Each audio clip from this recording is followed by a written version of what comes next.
I'm Jenna Seaver, and today we'll be talking about Fred Shuttlesworth. Reverend Shuttlesworth dedicated his life to advancing the cause of justice for all Americans. He was a testament to the strength of the human spirit, and today we stand on his shoulders and on the shoulders of all of those who marched and sat and lifted their voices to help perfect our union. A quote by President Barack Obama to describe the life of Fred Shuttlesworth.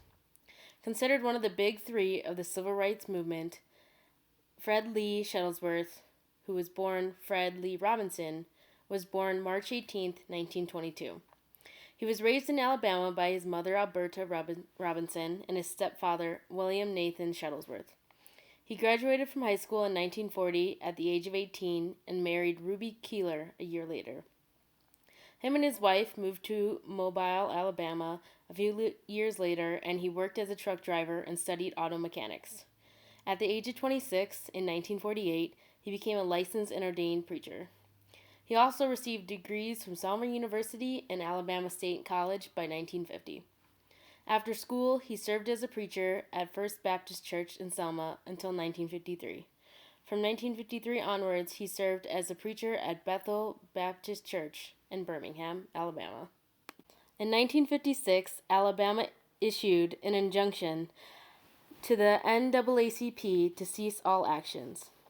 This was an attempt to suppress the civil rights movement, but black Americans would not be deterred that easily.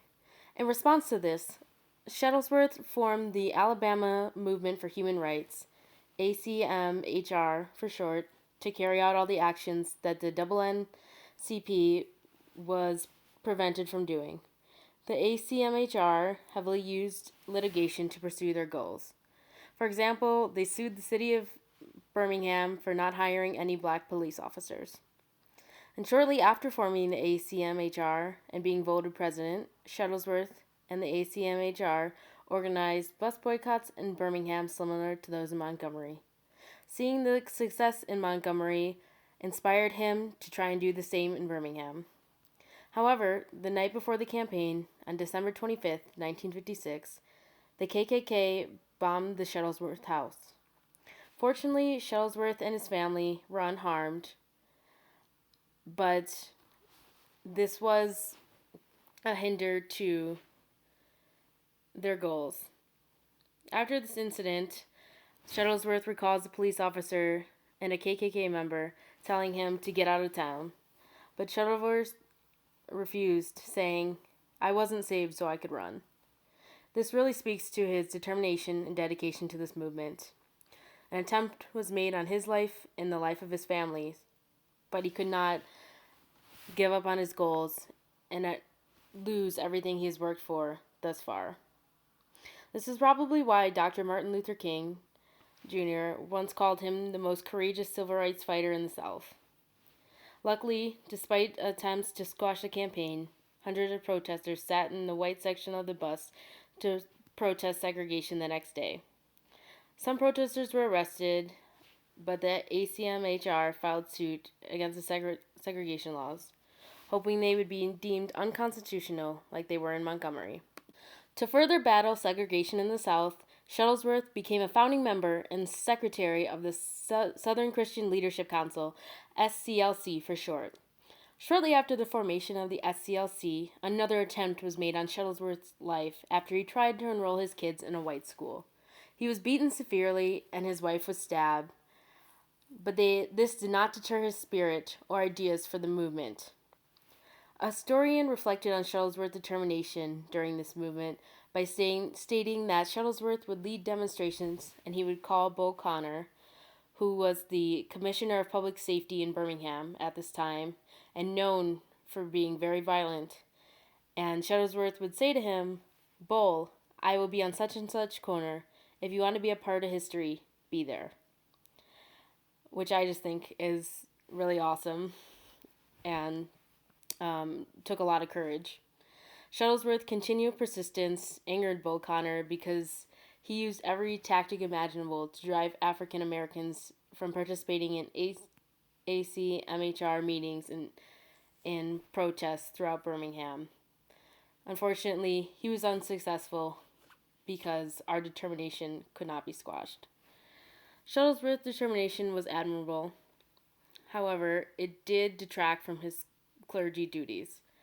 Members of Shuttlesworth Church were upset that he was devoting so much time to the civil rights movements at the expense of his role in the church, for he was not there for things like weddings and funerals and to do other duties that he was responsible for.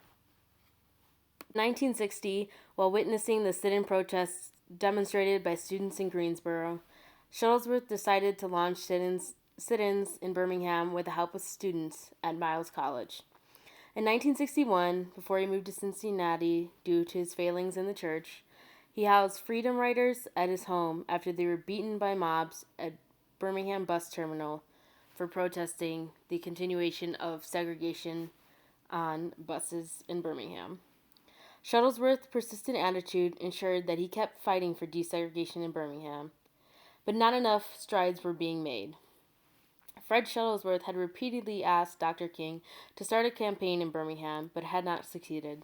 He recalls saying to Dr. King, "I assure you, if you come to Birmingham, this movement can not only gain prestige, but can really shake the country." And he definitely was right.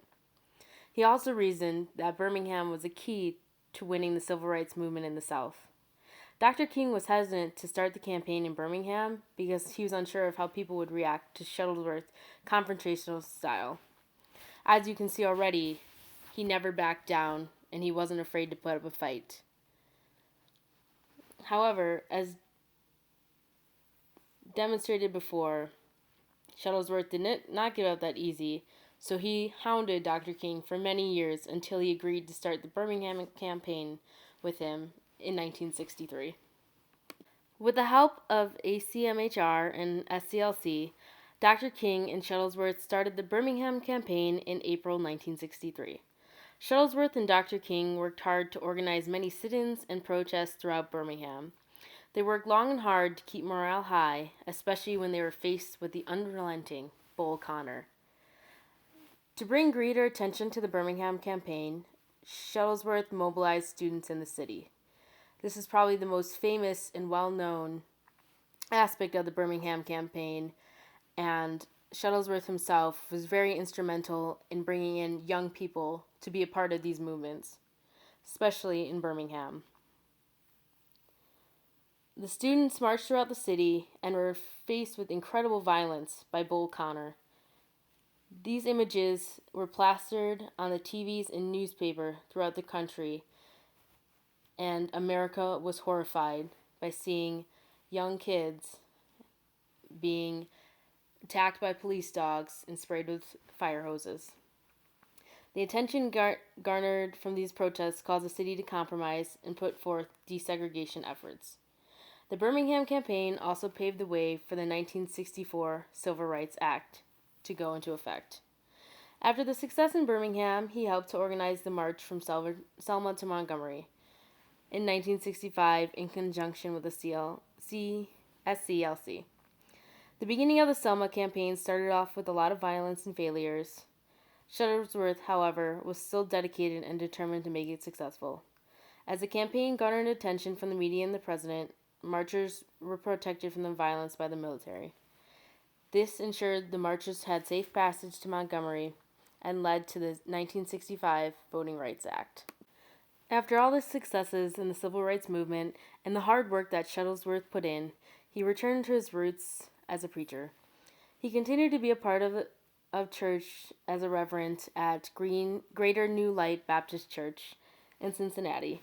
In 1988, he also founded the Shuttlesworth Housing Foundation that assisted families who might not otherwise be able to purchase a home. He also joined the Birmingham Pledge that worked to combat racism further in Birmingham. In 2001, Bill Clinton presented him with the President's Citizen Medal. In 2004, he was named the president of the SCLC, but resigned a year later because of irreconcilable differences. He felt that the spirit and goals of SCLC were not the same as in the past, and he could not be a part of it. In 2005, he was diagnosed with a brain tumor and gave his final sermon to 300 people at Greater New Light Baptist Church. In 2008, Alabama renamed their airport in Birmingham to the Birmingham Shuttlesworth Airport to honor this civil rights hero. He died in Birmingham, Alabama at the age of 89 in 2011, but you can still see his burial site on the Civil Rights Trail and commend a great civil rights hero.